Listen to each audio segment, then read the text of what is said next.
minkä merkkinen auto sulla on? Niin upea merkki kuin Skoda. Skoda, sehän on järkevä. Se on. Hyvä Skoda! Järkevä oli ainoa kohteliaisuus. Mutta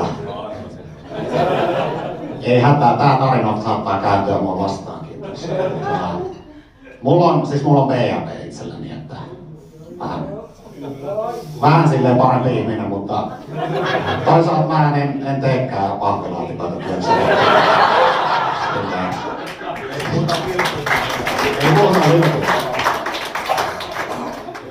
Joo, mutta toi BMW, se on jännä laite nimittäin.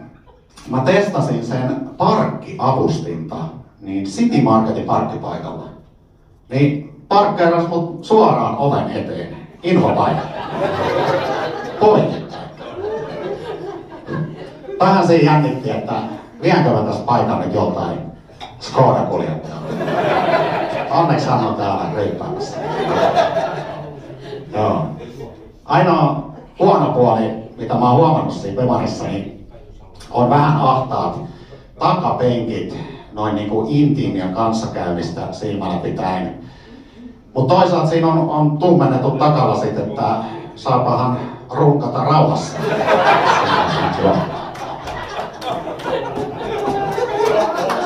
Hei, kiitos.